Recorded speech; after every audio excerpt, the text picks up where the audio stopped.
berdoa sebelum kita mendengarkan firman Tuhan. Kami perlu firman-Mu ya Tuhan, bukan sebagai sesuatu yang ditambahkan begitu saja di dalam hidup kami. Tapi kami tidak bisa hidup jika kami tidak memiliki firman-Mu.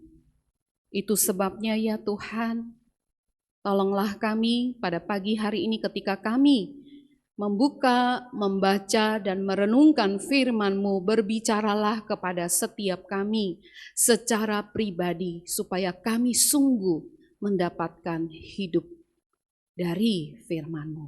Dengarkan doa kami. Di dalam nama Tuhan kami Yesus Kristus, kami berdoa. Amin. Bapak Ibu, pada pagi hari ini kita akan membaca satu bagian yang sebenarnya sudah dibaca di dalam Gema beberapa waktu yang lalu. Mari kita bersama membuka di dalam 2 Samuel. 2 Samuel kita akan membaca hanya ayat 1 sampai ayat yang kedua, 12 sampai yang ke-13. Saya akan membacakan bagi kita. 2 Samuel pasal 7 ayat 1 dan 2.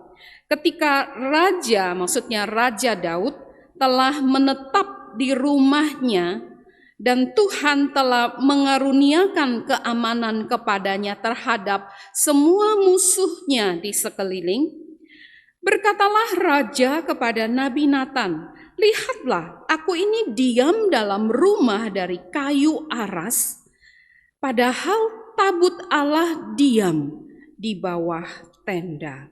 Kita lanjut 12-13. Kata Tuhan kepada Daud, "Apabila umurmu sudah genap dan engkau telah mendapat perhentian bersama-sama dengan nenek moyangmu, maka aku akan membangkitkan keturunanmu yang kemudian anak kandungmu, dan aku akan mengokohkan kerajaannya." 13. "Dialah yang akan mendirikan rumah bagi namaku, dan aku akan mengokohkan tahta kerajaannya untuk selama-lamanya." Bapak Ibu, tema I will build you a house sebenarnya adalah satu ungkapan keinginan dari Raja Daud untuk membangun rumah bagi Tuhan. Tadi ayat yang kedua kita melihat Raja Daud memberikan perbandingan yang luar biasa antara rumahnya, istananya yang begitu bagus dari kayu aras, sedangkan rumah Tuhan, tabut yang melambangkan kehadiran Allah, cuman diam di tenda yang terbuat dari kain. Karena itu Bapak Ibu, Daud mengungkapkan keinginan hatinya ketika dia sudah tinggal di rumah yang begitu bagus, dia ingin membangun rumah Tuhan yang bagus juga. Tapi kalau kita nanti setelah ini membaca keseluruhan 2 Samuel pasal 7, maka kita akan mendapati bahwa ceritanya malah berakhir sebaliknya. Bukan Daud yang membangun bait Allah yang indah buat Tuhan, tapi malah Tuhan yang membangun rumah buat Daud.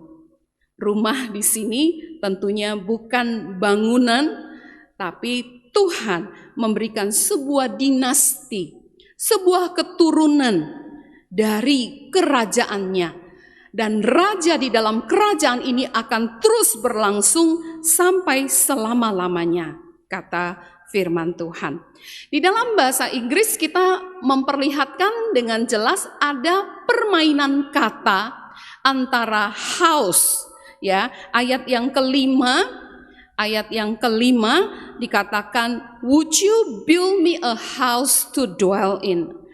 Apakah kamu akan membangun rumah tinggal bagiku? Tanya Tuhan kepada Daud.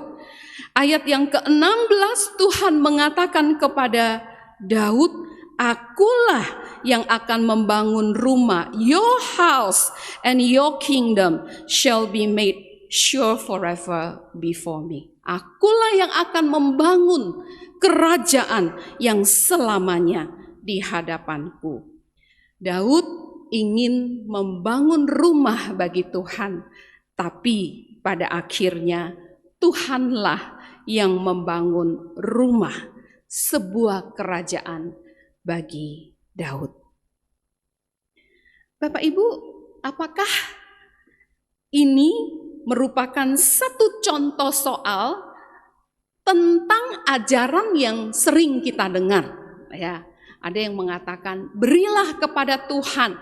Tuhan itu enggak mau hutang sama kita. Sehingga waktu kita memberi kepada Tuhan, Tuhan justru akan memberi lebih banyak kepada kita.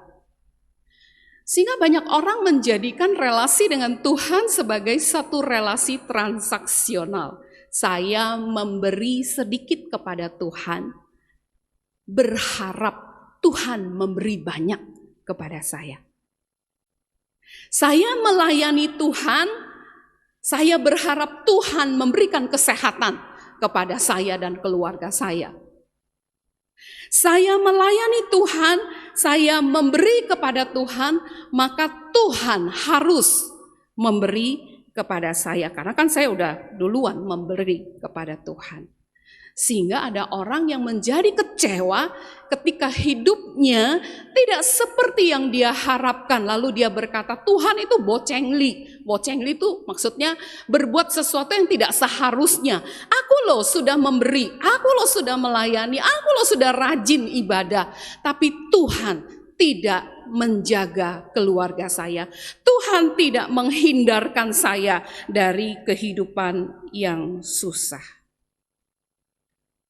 Bapak Ibu, apakah kisah Daud yang tadi kita baca adalah contoh bahwa memang Alkitab sendiri mengajarkan prinsip relasi transaksional seperti ini kepada kita. Jadi kita bertransaksi, dagang sama Tuhan. Saya kasih ini, Tuhan kasih saya sesuatu yang jauh lebih besar. Jawabannya jelas bukan. Kisah Daud bukanlah contoh ajaran supaya kita pancing Tuhan, supaya Tuhan memberi lebih banyak kepada kita. Kita memancing dengan memberi sedikit, supaya Tuhan memberi lebih banyak kepada kita. Dua alasan. Kenapa? Bukan itu ajaran firman Tuhan. Kita tidak bisa mengatakan Tuhan telah berhasil dipancing oleh pemberian Daud. Karena memang Tuhan belum menerima pemberian rumah yang memang dijanjikan, yang diinginkan oleh Daud. Ayat 13 tadi kita baca, keturunan Daudlah yang akan mendirikan rumah bagi Tuhan. Jadi Daud tidak memberi apa yang memang dia maksudkan ingin berikan kepada Tuhan. Maksud Daud sebenarnya tidak tercapai, Bapak Ibu. Dia tidak memberi kepada Tuhan. Sehingga kita tidak bisa mengatakan bahwa Tuhan memberi yang lebih besar kepada Daud karena Daud sudah memberi sedikit kepada Tuhan. Alasan kedua, di ayat yang ke-8 dan 9 di dalam 2 Samuel pasal 7, firman Tuhan semesta alam berkata demikian. Akulah, maksudnya Tuhanlah, yang mengambil engkau Daud dari padang ketika menggiring kambing domba untuk menjadi raja atas umatku Israel. Aku telah menyertai engkau di segala tempat yang kau jalani dan telah melenyapkan segala musuhmu dari depanmu. Aku membuat besar namamu seperti nama orang-orang besar yang ada di bumi. Bapak Ibu, jelas Tuhan tidak mau Daud atau kita di zaman ini salah berpikir. Bahkan jauh sebelum Daud berpikir untuk membangun rumah bagi Tuhan, Tuhan sudah terlebih dahulu memberi kepada Daud. Katakan, artinya Tuhan memberi kepada Daud bukan karena Tuhan terpancing oleh pemberian Daud. Tuhan sudah memberi kepada Daud sebelum Daud memberi kepada Tuhan. Jadi rencana, wacana Daud memberi kepada Tuhan sama sekali bukanlah pendorong Tuhan memberi kepada Daud. Kalau begitu, Bapak Ibu, kenapa Daud memberi kepada Tuhan? Apa alasan Daud memberi kepada Tuhan? Bapak Ibu, kalau kita menikmati sesuatu yang baik, sesuatu yang menyenangkan, misalnya makanan yang enak, atau kita jalan-jalan di tempat yang bagus, ya, atau kita mendapatkan promosi pekerjaan, jabatan yang lebih bagus, yang lebih baik, atau hal-hal yang indah di dalam hidup ini, kepada siapa kita ingin berbagi kebahagiaan ini? Kepada orang-orang yang dekat dengan kita, bukan? Kepada orang-orang yang ada di hati kita. Mereka akan menjadi orang pertama yang kita share tentang sukacita hati kita. Ketika Daud puas dan menikmati keindahan dan menikmati keamanan dari musuh dan istana yang begitu indah yang dia miliki, kepada siapa dia ingin share kebahagiaan ini? Kepada siapa Daud ingin membagikan kebahagiaan, mengungkapkan hatinya? Ketika ia menikmati istana yang bagus, yang indah, Daud juga ingin berbagi dengan orang yang paling dekat di hatinya. Siapa itu? Siapa orang yang paling dekat di hati Daud yang kepadanya Daud ingin berbagi kebahagiaan ini? Ayat yang tadi 2 kita membaca, Tuhan. Daud ingin berbagi kebahagiaannya dengan Tuhan. Bapak Ibu, di sini kita melihat relasi antara Daud dan Tuhan adalah relasi kasih, bukan transaksi, bukan relasi dagang. Daud mengasihi Tuhan, maka ia memberi kepada Tuhan. Bapak Ibu, bukankah kasih memang selalu memberi? Kasih selalu mencari cara untuk memberi. Daud ingin memberi karena dia mengasihi Tuhan. Tuhan mengasihi Daud, karena itu Tuhan memberi kepada Daud satu pemberian yang besar, yang mencakup masa lalu. Tadi kita membaca, Tuhan memilih Daud ketika dia ada di antara kambing dan domba. Tuhan juga memberi yang mencakup pemberian masa kini. Tuhan menyertai Daud sepanjang umur hidupnya. Tuhan memberi sampai mencakup kepada masa depan. Jauh di depan sana Tuhan menjanjikan keturunan Daud yang akan duduk di atas tahtanya sampai selamanya. Satu janji yang setelah ribuan tahun digenapi di dalam perjanjian baru. Lukas pasal 1 ayat 27, kata malaikat kepada Maria, seorang perawan yang bertunangan dengan Yusuf dari keturunan Daud. Ayat 31, sesungguhnya engkau Maria akan mengandung dan akan melahirkan seorang anak laki-laki dan hendaklah engkau menamai dia Yesus. 32, Yesus akan menjadi besar dan akan disebut anak Allah yang maha tinggi, dan Tuhan Allah akan mengaruniakan kepadanya tahta Daud, bapa leluhurnya, dan Yesus ini akan menjadi raja atas kaum keturunan Yakub sampai selama-lamanya, dan kerajaannya tidak akan berkesudahan. janji Tuhan setelah ribuan tahun digenapkan dalam kedatangan Sang Mesias, Yesus, keturunan Daud, Raja yang akan duduk di atas tahta untuk selama-lamanya. Betapa luar biasanya Tuhan. Ia memberi kepada Daud seumur hidup Daud. Itulah sebabnya Daud terkagum-kagum kepada Tuhan. Ayat 18-19 di dalam 2 Samuel pasal 7, lalu masuklah Daud ke dalam, kemudian duduklah ia di hadapan Tuhan. Lalu berkata, Tuhan Allah, siapakah aku ini? Siapakah keluargaku sehingga Engkau membawa aku sampai sedemikian ini? Di ayat 19 ada satu terjemahan bahasa Inggris yang tidak diterjemahkan di dalam bahasa Indonesia. Dikatakan, is this your usual way of dealing with men, O Lord God? Beginikah caranya Tuhan Engkau memperlakukan manusia?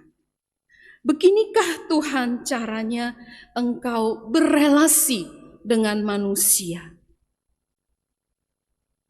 Tuhan memberi dengan begitu luar biasa kepada Daud. Mungkin kita akan berpikir, wah betapa beruntungnya Daud. Betapa luar biasanya Daud mendapatkan pemberian yang begitu luar biasa dari Tuhan.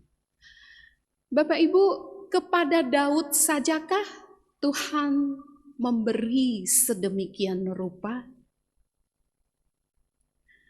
Perjanjian Baru mengatakan, karena begitu besar kasih Allah akan dunia ini, sehingga Ia memberi.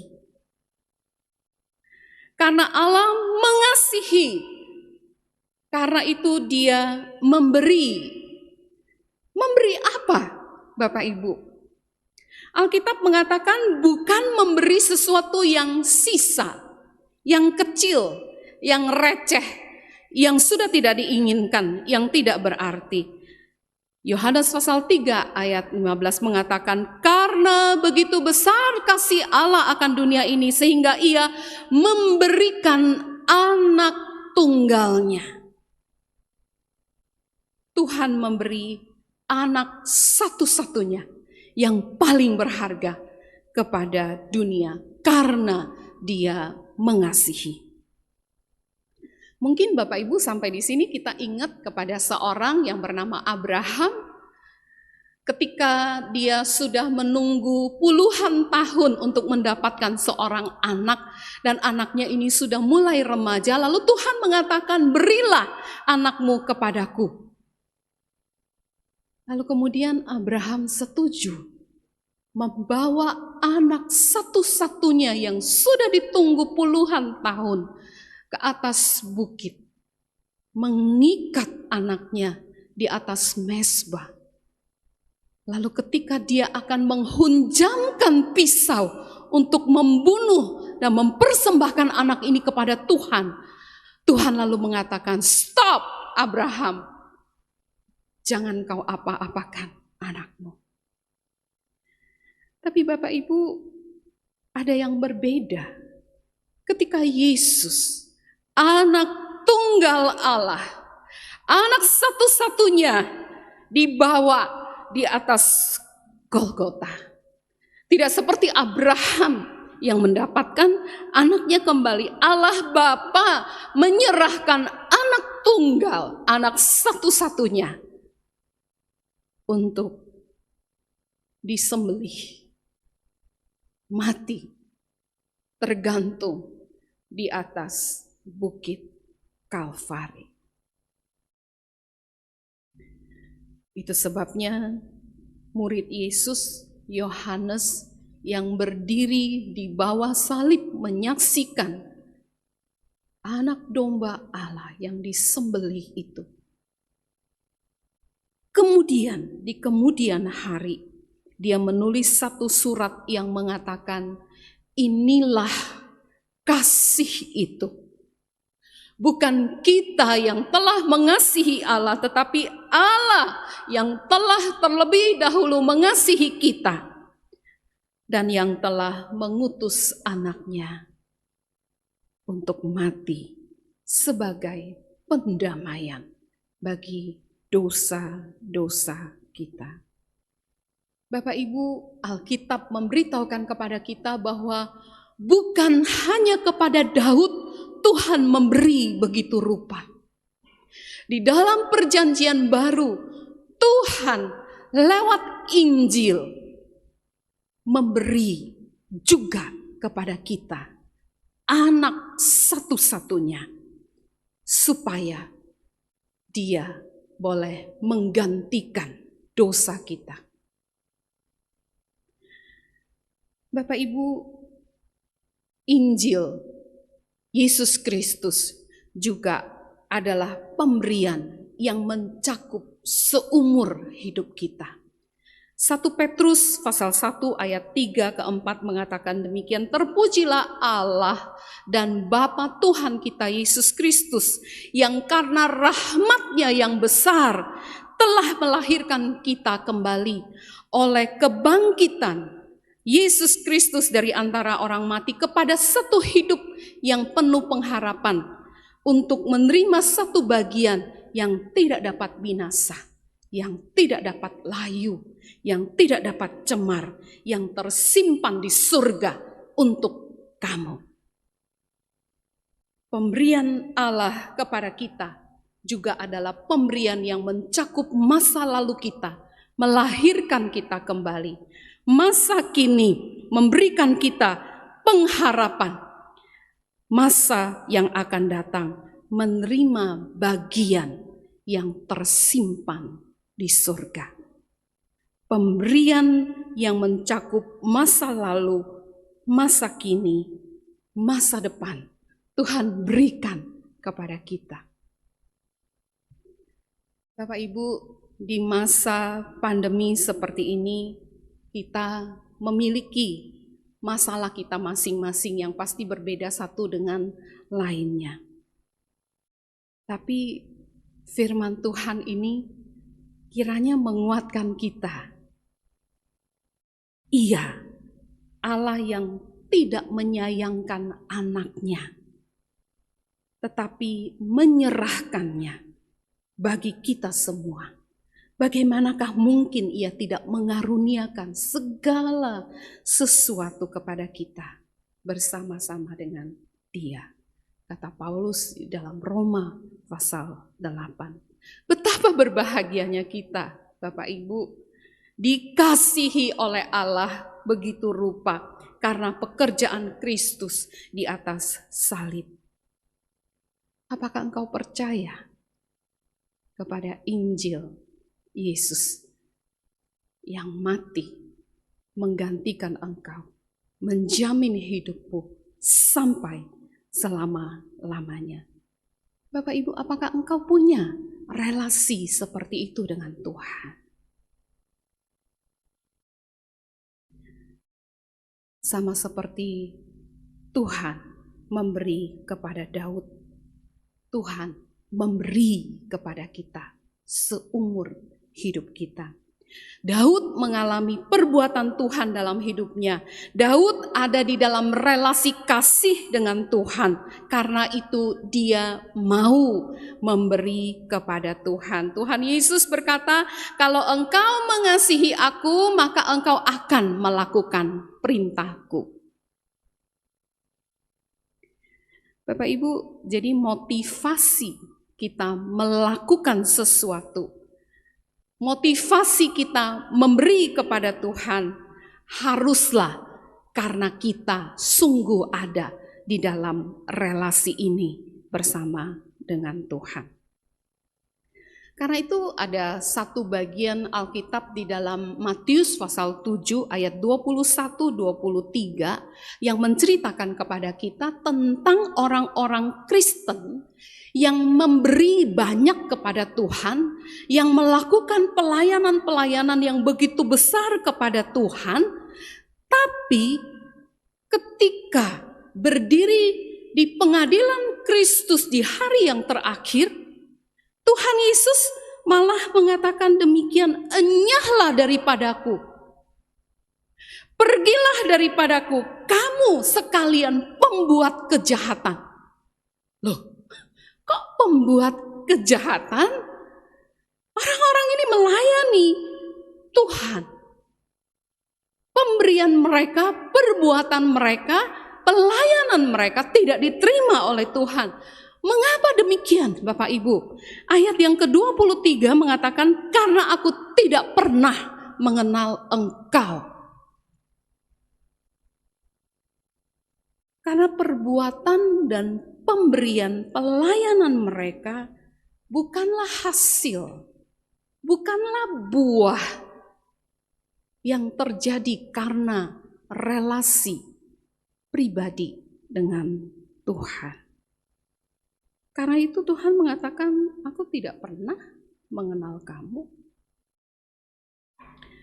Ini artinya Bapak Ibu, pengenalan kita kepada Tuhan secara pribadi, relasi kita dengan Tuhan menjadi faktor penentu diterima atau tidak diterimanya hidup kita. Dan ini implikasinya hidup yang kekal atau binasa selamanya. Rasanya saat pandemik seperti ini adalah momen yang sangat spesial, Bapak Ibu, di mana kita tidak akan terkecoh lagi dengan semua atribut kekristenan yang begitu membungkus kita. Kalau dulu kita ditanya, apakah kamu orang Kristen? Oh, kita akan bilang, iya, saya rajin ibadah, saya ikut persekutuan doa pagi, doa malam saya ikut. Di komisi juga saya giat, saya pelayanan. Di gereja saya juga ambil bagian, saya memberi banyak kepada Tuhan. Semua tanda-tanda luar ini dipaksa untuk dilepaskan di masa ini. Bapak Ibu, tanpa tanda-tanda luar ini, tanpa atribut-atribut ini, sungguhkah engkau punya realitas kenyataan relasi pribadi dengan Tuhan? Tanpa bentuk-bentuk lahiriah Kristen ini, sungguhkah engkau Kristen? Sungguhkah engkau ada di dalam relasi kasih dengan Tuhan? Ayat yang ke-21 mengatakan, bukan mereka yang berseru Tuhan, Tuhan, yang akan masuk ke dalam kerajaan surga. Maksudnya bukan mereka yang punya atribut-atribut Kristen.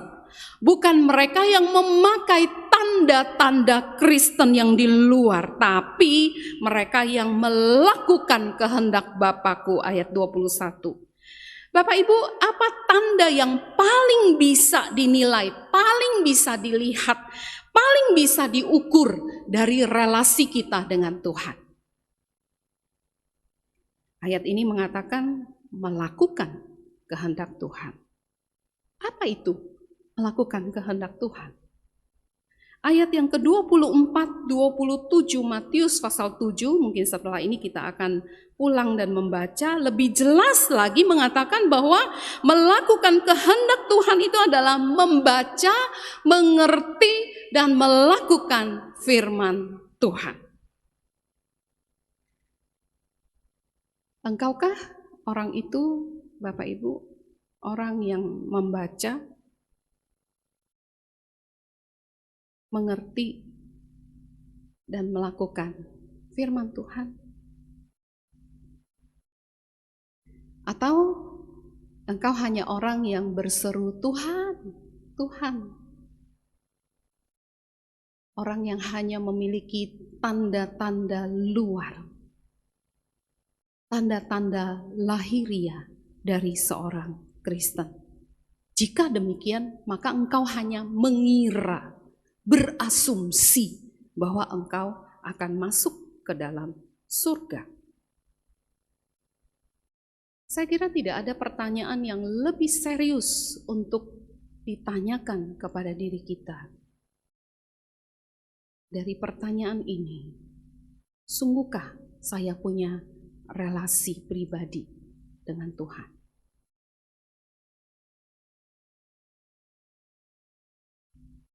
Atau saya hanya orang yang berseru Tuhan, Tuhan?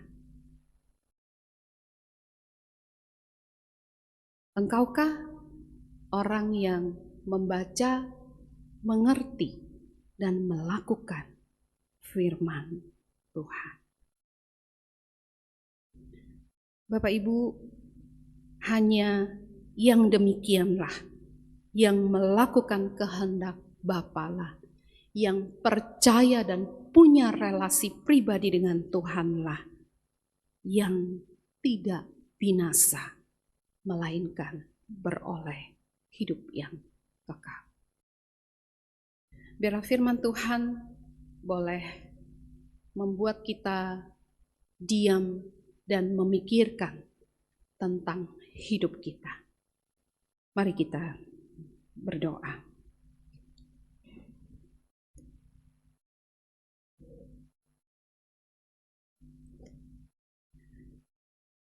Terima kasih Tuhan, mengasihi kami begitu rupa, menjamin hidup ini dan hidup yang akan datang, sehingga kami tidak usah memilih relasi transaksi dengan Tuhan, tapi relasi kasih, karena memang Engkau mengasihi kami begitu rupa.